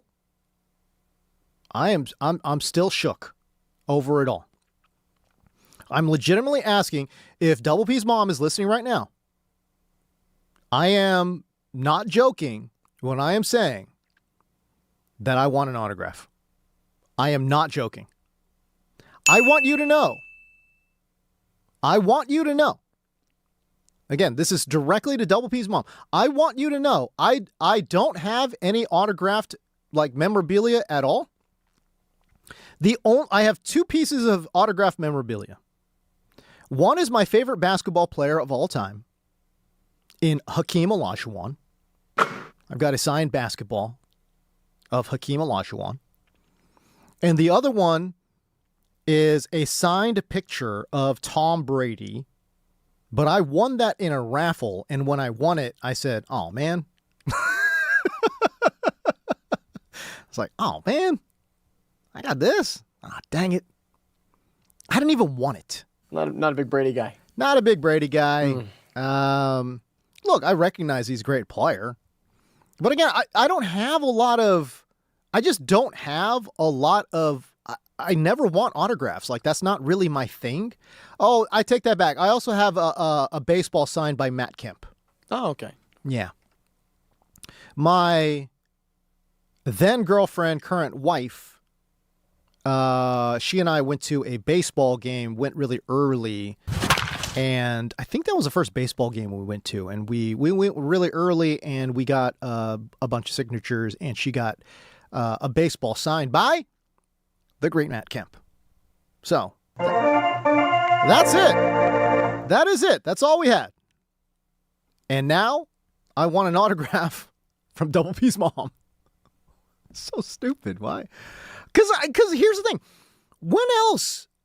I never run across pro wrestlers, dude. Hey, listen, if I saw Ric Flair in the streets, trust me, I'm going to try to go get an autograph. Hey, listen, I actually live close to, what is it? El Segundo Brewing Company. I live close to there. Okay. And they have a beer called the Stone Cold IPA, something like that. Or no, it's called the Broken Skull IPA. It's literally a beer that they, developed with Stone Cold Steve Austin. I saw on social media that he was there. I broke all kinds of laws trying to drive down there to go get a picture and an autograph with Stone Cold Steve Austin. By the time I got there, he was gone. Oh. And I was so bummed, bro. Yes. I was so bummed. But I don't ask for autographs. Generally. Last autograph story. My favorite actor of all time, Denzel Washington. I've watched an incredible, inordinate amount of Denzel movies, and I love him. But I remember I saw him at a restaurant once, but it was I think it was like Mother's Day or something, man. And so I was there with my moms and my wife and stuff, and I saw Denzel, man, and I was like, oh my gosh, it's Denzel. But because it was Mother's Day, I think he was there. I don't know who he was there with, probably his wife. And I just felt so bad interrupting in a restaurant where it's like a holiday and all that kind of stuff. So that was a time I did not ask for the autograph that I regretted. Otherwise I would. But yeah, I'm not an autograph guy. I'm just not a memorabilia guy. I don't even know. Well, I don't even know what I would have her sign. Like, what am I going to have her sign? Like a napkin or something? Like, I guess that doesn't really make sense. I guess I don't really have a thing for her to sign, I guess. I'm going to figure this one out. Maybe I'll go buy a Nitro shirt or something and she could sign it or something, man. I don't know. I don't know what's going on. There you go. Crazy stuff. Anyways, let's talk about baseball in a segment we like to call 6-4-3. We'll be with you as soon as Leonard hits into a 6-4-3. Ground ball to short. Vargas. Chavis. Smith. A huge 6-4-3 double play. It's time for the 6-4-3. The 6-4-3. It's a double play of MLB headlines. What do we got, Double P? Well, these aren't even headlines. These are Double P founded. Yeah. Just out of nowhere. I like here. And it was because we were talking a little bit about PCA and Ohtani and the MVP race. Yep. I found this clip that was this week, so it is relevant. 3 days ago, PCA on a podcast saying that the Babe Ruth? Yeah. Yeah, he says he never existed. Opinion that you have. This is going to be crazy. I love it. Babe Ruth never existed is one that I like. Oh my God. Wow. Really? He never existed. I heard some pitcher with the Mariners, what's his name? Salcedo? You remember him? Salcedo, yeah, lefty. I think he did some podcast on Zoom when he was like going down the rabbit hole with somebody about how Babe Ruth never existed. And I was like, dude, that's awesome. Like, Wow. So you're going to double down right now? I was like, dude, Amazing. that's awesome. Really, he's talking about Taylor Salcedo, by the way, on the podcast from the Seattle Mariners. But yeah, He was on the Kristen Cavalieri podcast. Kristen Cavalieri, who used to be married to Jay Cutler. Oh, So there you go, which is, I'm not saying, I'm just saying, but it is interesting that once Kristen Cavalieri got more famous and more money than Jay Cutler, then they got divorced. I don't know. I found that to be interesting. sorry, Jay. Yeah, sorry, bro. Anyways. Yeah, Babe Ruth didn't exist. I need to understand, what is the lore here? Because, like, what's the backstory, bro? Like, he's one of the most photographed, one of the most written about humans to ever exist. So, I mean, what is it? Like, there was a worldwide conspiracy to create a myth in Babe Ruth? That, I mean, I guess that must be the source of it, because, again, he's one of the most photographed athletes of all time, and he's one of the most written about athletes of all time as well. I mean, every single city he went to, sports writers were writing about Babe Ruth in every city he went to. And then on top of that, and look, I know he's saying it like semi tongue-in-cheek, but at the same time, I was like, wait, but then they also like took box scores. Like there's like people like recording games and such. So I don't know, man. Like, look, I wasn't there, but at the same time, I don't think there was a worldwide conspiracy to create the myth of Babe Ruth, you know? I mean, that's my group right there. That's the Gen Z right there of PCA trying to go ahead and be the face of the league, saying that the face of baseball never existed. That makes a lot of sense. My goodness, PCA. What are we doing? I love it. I love it. All right. Yeah, even I disagree with that one. Yeah. I'm 22. Okay, But, good. Okay, let's move on to a Phillies fan. Yeah. He won the raffle. Yeah. A raffle in. So like, if you win this raffle, I saw this one. You get an inning to call. You can call the entire inning, Which is so cool. Yes, and obviously we're not gonna play the entire inning because Andrew Painter couldn't get 3 outs. So we're gonna only just play like for a minute. Okay, so we're gonna. All right, let's listen to like 30 seconds. Okay. All right, cool. Here we go. We'll compromise. An inning and do some play-by-play in the booth. And Lewis, welcome. Glad to have you here. Thank you, Scott. It's a thrill to be here. It's a lifelong dream to be in the Phillies broadcast booth. So here we go. Painter with the first pitch to Ortiz. It's in there for strike one call. Phils with 2 in the bottom of the second to take the lead. As we start the top of the third now, Painter delivers. It's bounced foul towards the Phillies dugout. And they count 1-1. Phillies winning the first 2 games of this series. 1 more to go tomorrow night, and then a 3-game set with the Blue Jays over the weekend. Now Painter delivers. It's a check swing. It's a called strike 3. He got him. So that was Lewis Kolb 73-year-old substitute teacher and a die-hard Phillies fan. Look, he's 73. So obviously his play-by-play style is very, very old school. Really? Listen, your boy's not calling a game like that, okay? Your boy James Coe is not calling a game like that. It's a very old school style. But what's really interesting is if you grew up around baseball, and again, I'm not trying to say I'm like old or something, although I am. But again, if you like listen to baseball in the 80s, that style of play-by-play, especially on the radio, that was pretty common, dude, So I was absolutely, when I saw this video, I was floored. I was stunned because let's be real. I know the style that he was doing at Double P is really, really old school. Yeah. But the actual mechanics of what he was doing was really good. It was really good. Okay. And I hate to do this, crazy, but I kind man. of have to. Okay. What? Now, What my we got? question Yeah. is, he was phenomenal, right? The Yeah. voice was amazing. My question is, how do you go from a 1-1 count to a check swing strikeout? Oh, he missed it. Yeah. Within like 5 seconds. Yeah, I guess he missed it. I don't know, dude. Okay. I was like, hold on. Wait a minute. Wasn't the count just 1-1? Yeah, it was 1-1. Oh, then check swing, strikeout. No, you're right. Good catch. I didn't catch that, but no, you're right. That's a good catch. Hey, listen, and like, by the way, again, so he's doing, look, I'm assuming, I know he's a substitute teacher. Dude, there's no way he didn't do some like low-level play-by-play back in the day. He had to have. Had to. Because you can't, can you? Can you really just come in cold like that off the street? No way. There's no way, right? You could be doing it, in your bedroom and just be watching a game and go ahead and practice. And Dude, nobody that practices that to that level, dude. No way. That voice can't be kept inside either, though. Like, that needs to be out. Dude, so he was definitely outside doing something before that. That's pretty sick, man. Like the fact, like I said, the fact that he just comes in cold and does that is pretty good.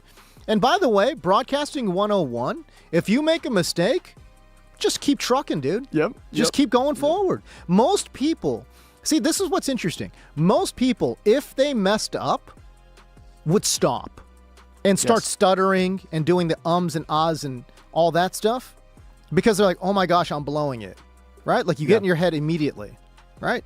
But if you've been in the game for a minute, it's broadcasting 101. If you make a mistake, you can acknowledge it, but you got to keep going. And the fact that he just kept going was something that was, again, just something that a professional would do, man. Like that was amazing. It's almost like I hate to bring myself into this, but earlier when I had Jose on the phone. Sure. We just rolled with it. Yeah, you got to roll with it, man. My mic was on. I was talking to Jose. Oh. Shout out Jose. He better still be listening. He won 4 tickets. All right. Well, I do want to mention that. That having a raffle, by the way, to go ahead and do a whole inning for the Phillies, like, that's pretty amazing. In Citizens Bank Park, like that's pretty awesome to do. Good for him. By the way, I did a little bit more digging on him. I guess he doesn't have any professional experience. He's a volunteer and does rec baseball and basketball leags. Wow. That's all he does. He just does it for fun. He's got a very old school style. And so I know a lot of fans were like, oh, that sounds weird. This doesn't sound good at all. But you have to understand, actually does sound again, it sounds very 80s. I wasn't around in the 70s, so I don't know, but probably 70s too. But yeah, it was a very old school sound. But, like I said, I thought coming in off the street and just dead cold and to do what he did is really, really difficult. I don't think people realize how difficult it is. He did a great job, man. I wish I would have saw the announcers reactions too. Same. Right? Oh my god, the first voice, when he goes, thank you, and I wish I would have, they could have just jolted and turned at each other and be like, "Oh my goodness, this guy!" Because seriously, I mean, I'm sure you're expecting some 73-year-old guy to come in and just absolutely tank. Yeah. You know? You're like, this guy won an auction, dude. He is going to absolutely stink up the joint. And he totally, I mean, again, like, he made some mistakes for sure, but overall, he crushed it. I'm sure when he started going through this whole routine, I'm sure the announcers were looking at each other like, dude, is this really happening? This is kind of cool, you know? This guy's awesome. Yeah. All right. Yeah, man, it was great. That was your 6-4-3 double play. All right, so there you go. That was great. It was a fun little double play today. Nah, that was fun, man. That's good. I'm happy for that guy. 73 years old, and to be able to kind of jump in the booth as a substitute teacher, it's not like he's a millionaire. Guy's a substitute teacher, for goodness sakes, And the announcers, the Phillies announcers, like after a couple of his first sentences, they were like, "What are you, a firefighter?" He started laughing. He's like, "No, guys. No, dude. What do you mean, bro? Come on." Nah, that was great, man. That's so cool. It's a great moment, and I'm really happy for him. And, of course, because of the internet, you can't just be 100% happy for a guy. Of course, everyone's like, "Oh, no, man, I thought he sounded terrible." Like, all right, bro. Chill out, dude. Chill out. I mean, for what it was incredible, dude. So I don't know. Good stuff. Happy for him. All right, so there you go. That's your 643. We'll take an early break here. When we come back, it's more the James Coe Show as we fast approach the 10 o'clock hour. If you'd like to call in, by all means, 855-97-LA-FAN. Again, it's 855-97-LA-FAN. You're listening to the James Coe Show on the brand new 97.1 The Fan, the voice of LA Sports.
Welcome back, everybody.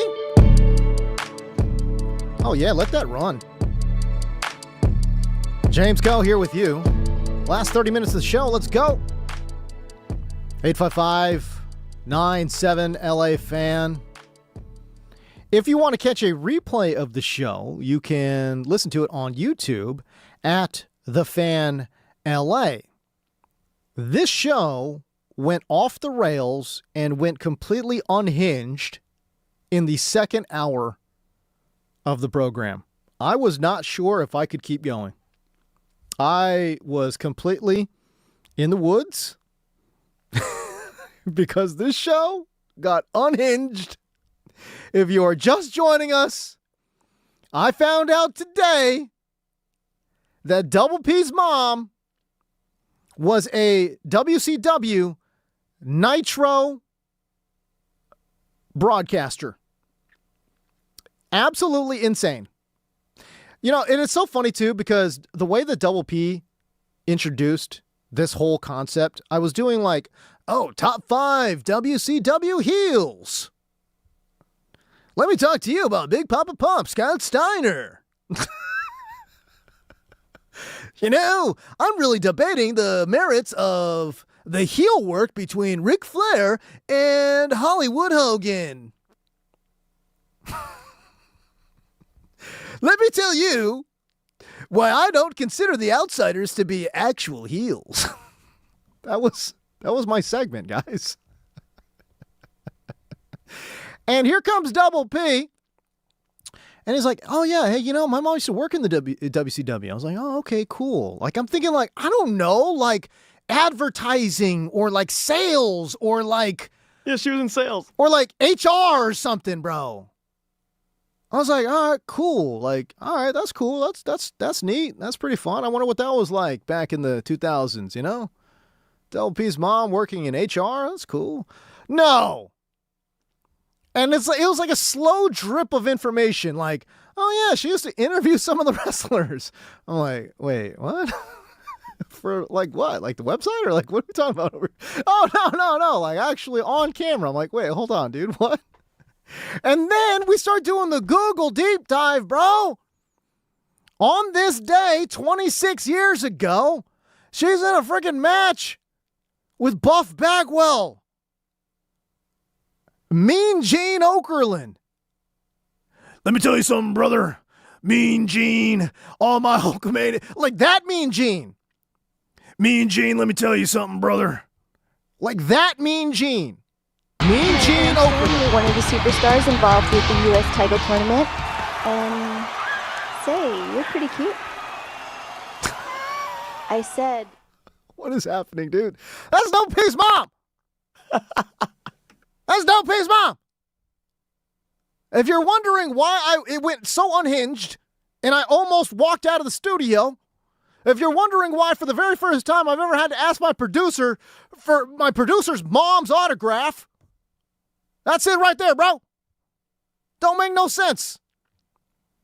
And he starts the conversation by saying, oh, yeah. My mom used to work in WCW. Like, it's so innocuous, dude. Oh, yeah. Yeah, my mom just texted me. She said she used to work at WCW. She was listening to the show. She said WCW or something. I don't know. Whatever that means. I don't know. Yeah, sure. I don't know.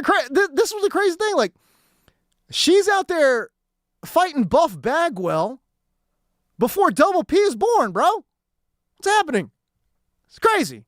Madness. Absolute madness. Insane. 4 years after wrestling Buff Bagwell, here comes Double P. What is happening? Amazing. Incredible. Hey, you know what else is incredible? These fantasy football punishments. Also incredible. These fantasy football punishment videos are popping up all over the place. You know, I saw a video of a guy having to play fake golf. Like he's playing golf with 3 strangers, which is, by the way, bad enough. Like, hey, shout out to all the people who can be like singles, just like playing in a foursome on any random day on a public muni. Shout out to y'all because y'all must just love golf.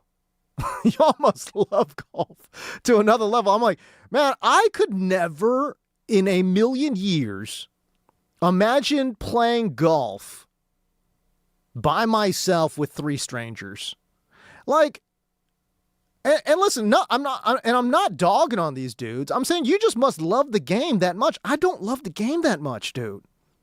When I go out, like, I gotta have a couple of beers. I gotta have a couple of smokes. Okay? Like, I'm just out there to have a good time, dude. That's it. I'm not a good golfer. Lord knows I'm not a good golfer. I mean, if I break 95, I'd be so pumped, dude. I'm like, yeah, great day on the golf course. Just broke 95, y'all. I'm not that guy. So I can't even imagine being a solo. Imagine being a solo.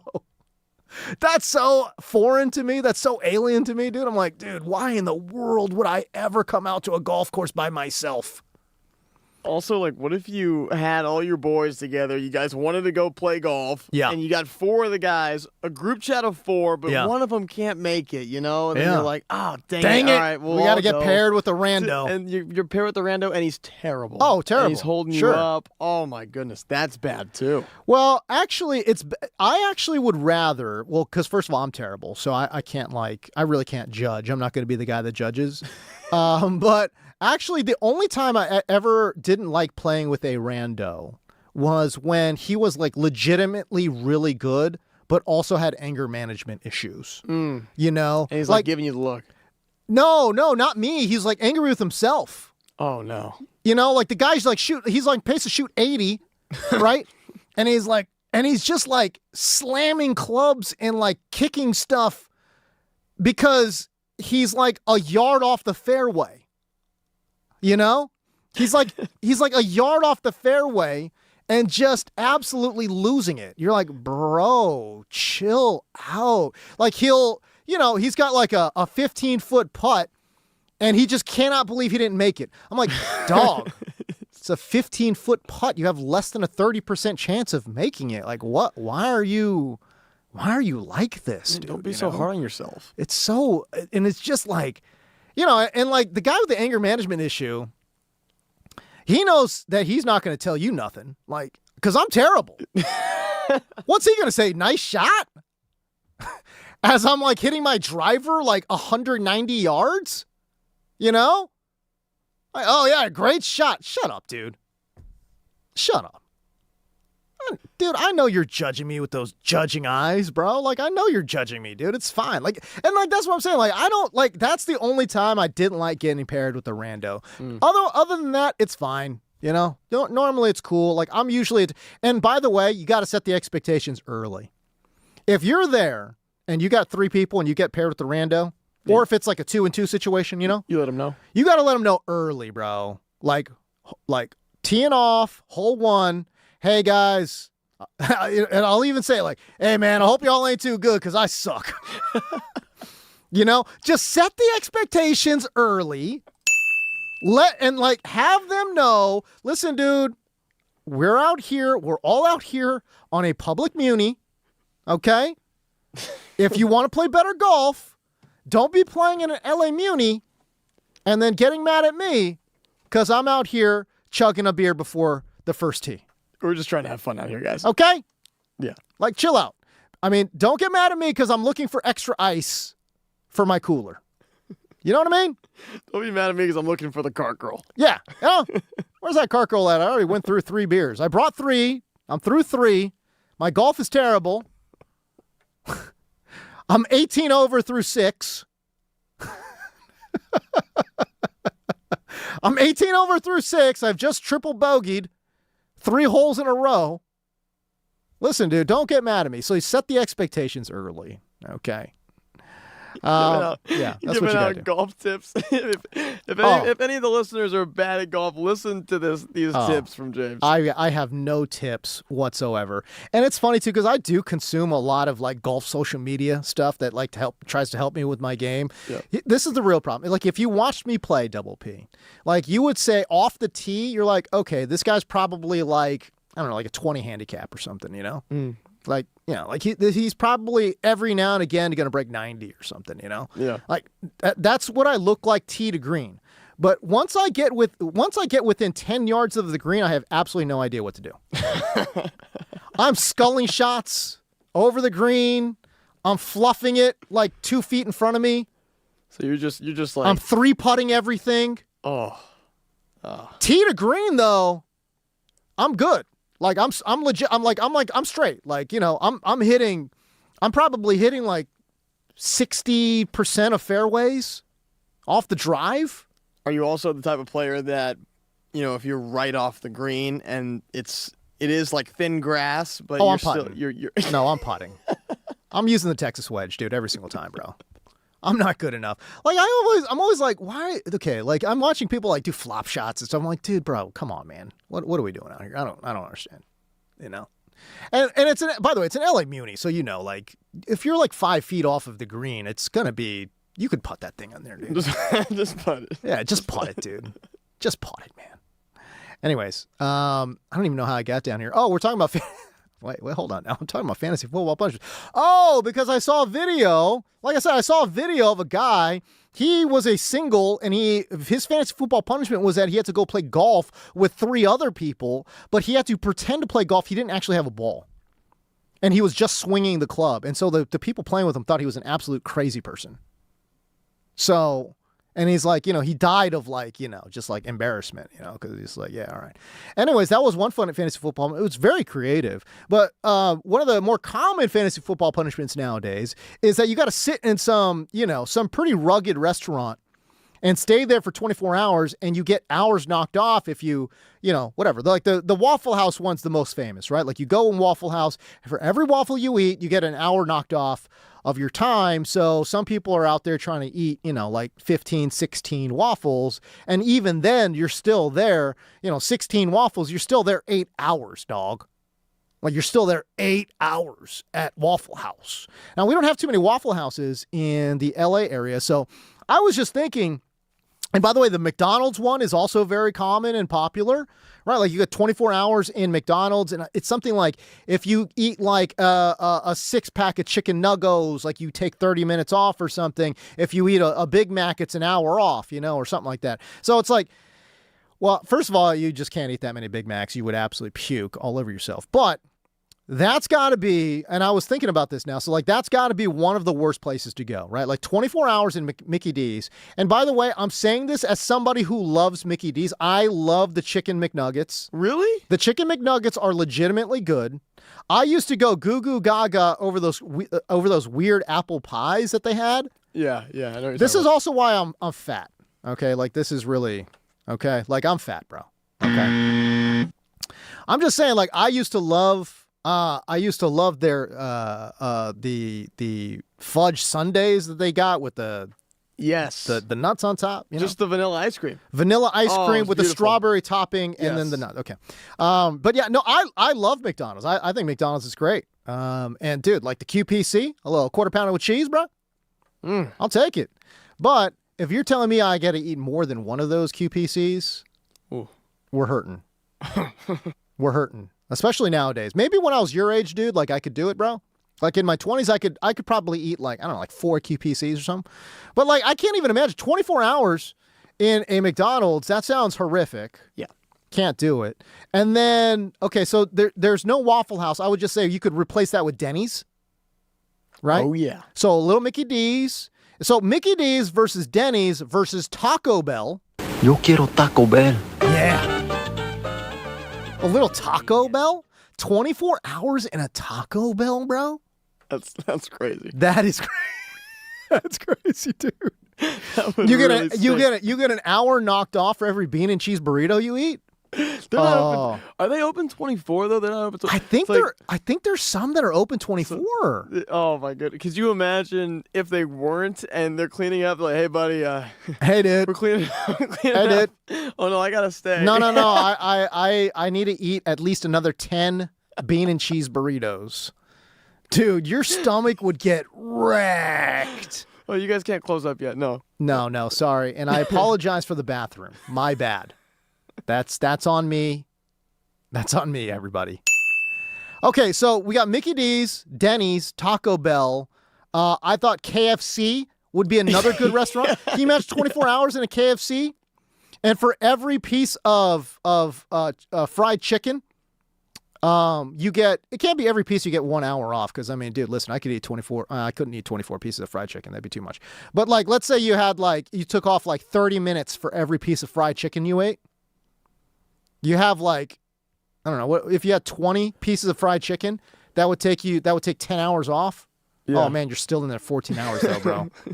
I don't think. How long did it take you to eat those? I know, dude. You'd be hurting, dude. Oh. Yeah, you would be hurting. You ever had the $5 Go Cup from KFC, by the way? No. Really good stuff. Yeah? Yeah. Really Maybe good. that's the move. Every $5 Go Cup, it takes an hour off. It's like it was, even if they still have it. Last time I went to KFC was like 5 years ago. No. Yeah. I know what you're talking about. It's like the mashed potatoes. Yes. With the little chicken nuggets in it, right? Oh, they're so good. Yeah. No.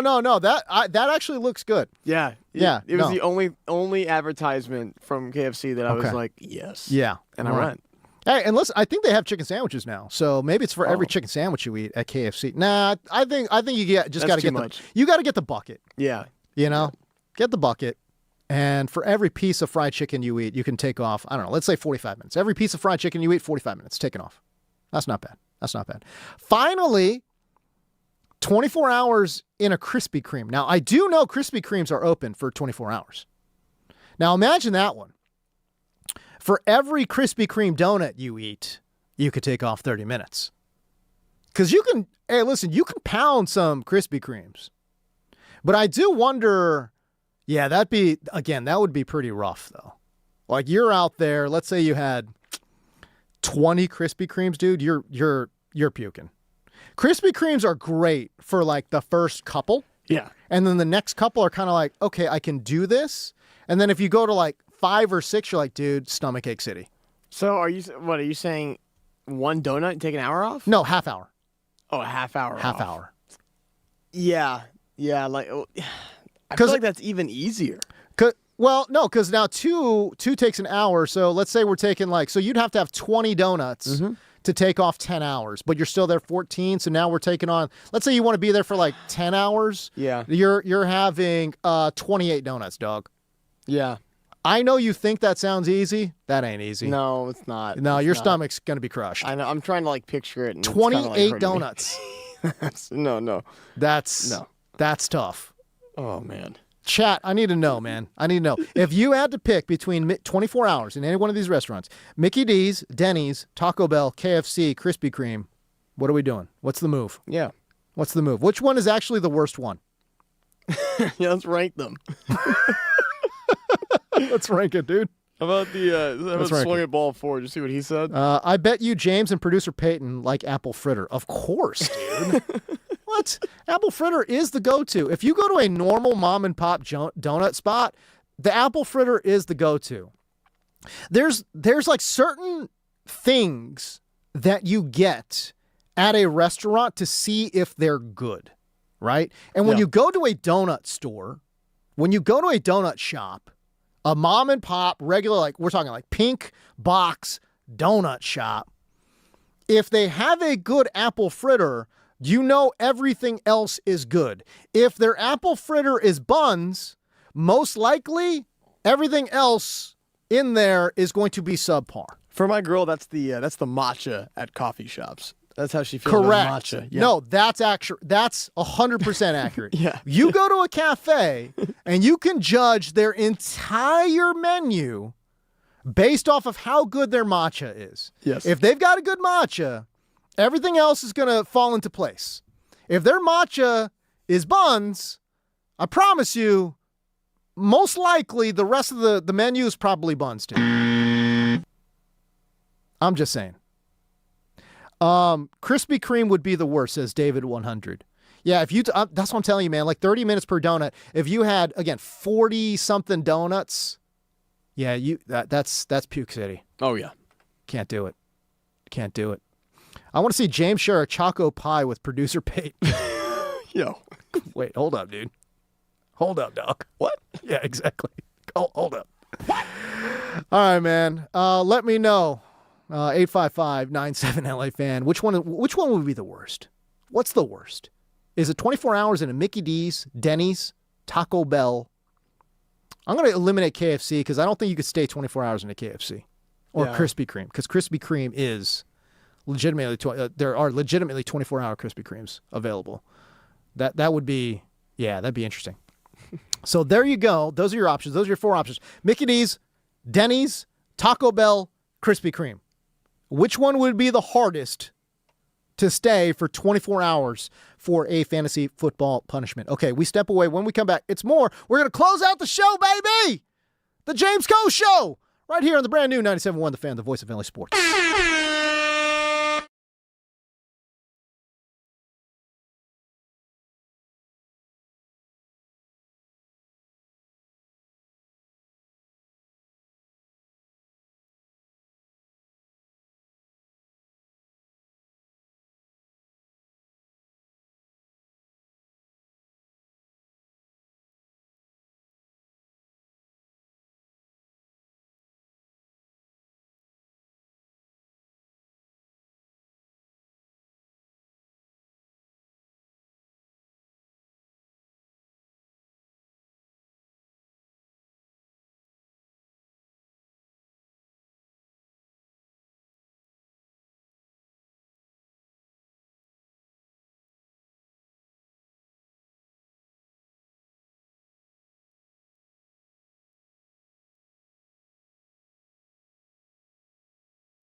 is cracking Los Angeles? Your boy, James Go, here with you. We close out the show. Our guy, Double P, does a tremendous job scouring the other shows and finds you the best takes of the day.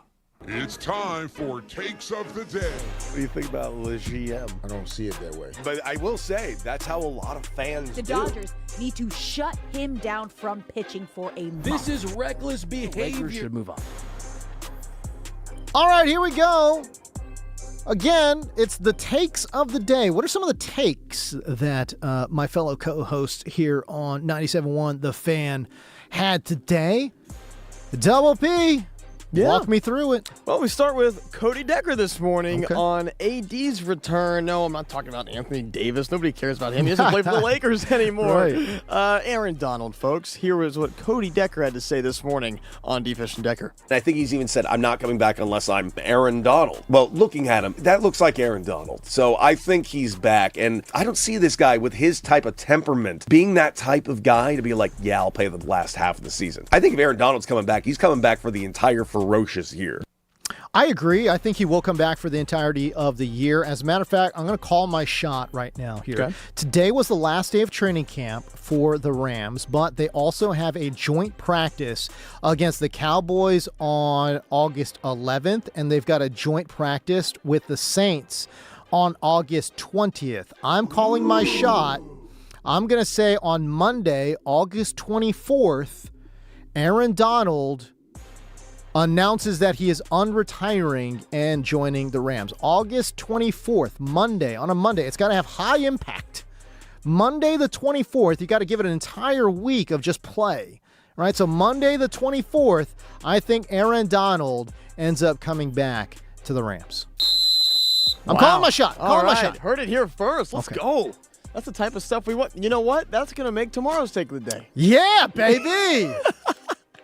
All right, we're moving on to D-Mac and Reiter today, who asked D-Mac, Bill Reiter asked D-Mac, who he thought would be the Dodgers World Series closer this year.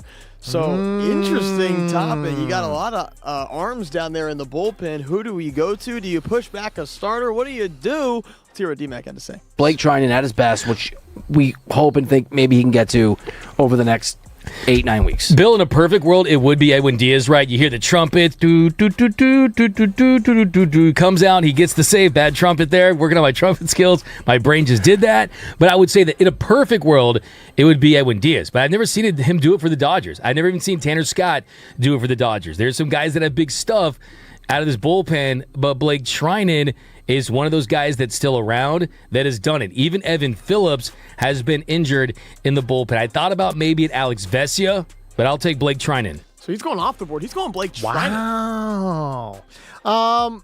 I'm still not trusting the elbow recovery from Edwin Diaz. I think he's looked mixed. It's been a mixed bag with Edwin Diaz. Yeah. I think location has obviously hurt him.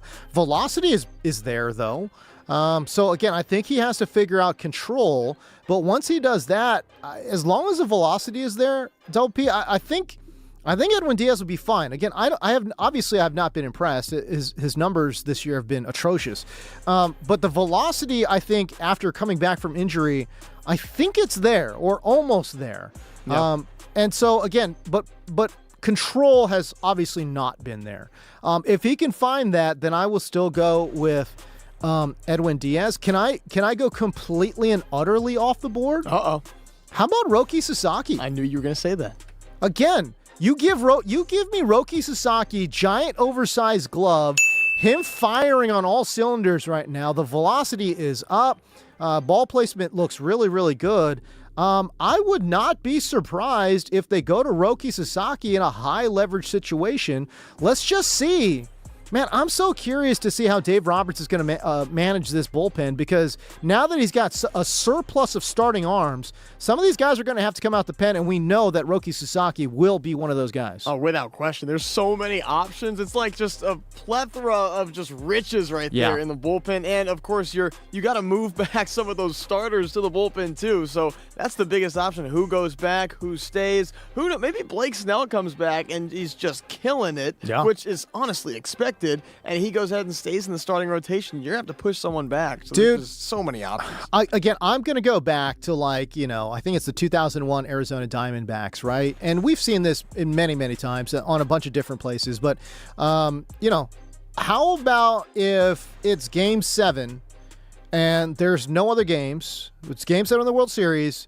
You need to get 3 outs in the bottom of the ninth. And Shohei is on 2 days rest. Would you go to Shohei? I mean, we've seen it with Randy Johnson. We've seen it with a bunch of different starters.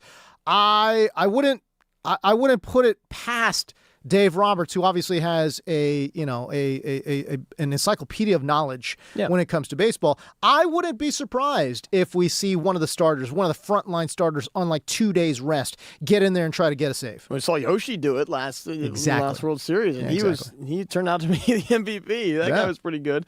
But yeah, there's so many options there in the bullpen. But those are your takes of the day, and definitely D-Mac coming off the board there with Blake Trinan out of nowhere. I was like, oh man, he does have some good stuff though, Blake Trinan, and he's an OG veteran and a guy who's been there before. So yeah, he's not afraid of the big moment. Yes, but I could definitely see him being like a 7th, 8th inning guy. I don't know about the closer. Closer would be crazy. Yeah, and I mean, in an ideal world, you're definitely thinking, okay, let's get Scott there in the 8th, Edwin Diaz in the 9th. Yeah. Again, this is like that's like the textbook. Right, like very textbook, cookie cutter way. But as we know, postseason baseball has a way of getting a little crazy. And when everything is on the table, when you're not managing a 162 game season and you're only managing one win at the right time, and it's do or die, and there are no limitations, you do some pretty crazy stuff, man. Oh, without question. And there's just you got D-Mac did go on a little bit about Tanner Scott and Edwin Diaz. Both, they do have the best stuff in the bullpen, right? They got the best arm, they got the best stuff when it comes to off speed and all that stuff. But you go ahead and just see who's hot and who's not in the postseason. So it's just really a matter of what happens when we're there, who's hot and who's not. That's really all it is. And it's like I said, man. If we're talking World Series Game 7. Or even Game 6, because they have so many starters.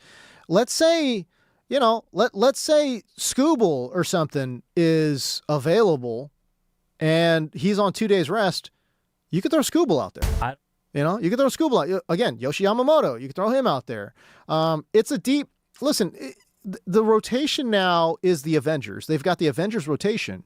So you can get to a lot of guys here, man, that normally would not come out the pen, and you just go to them because listen, man, Edwin Diaz and Tanner Scott right now, they're not reliable. Missing the wrong places. Yeah.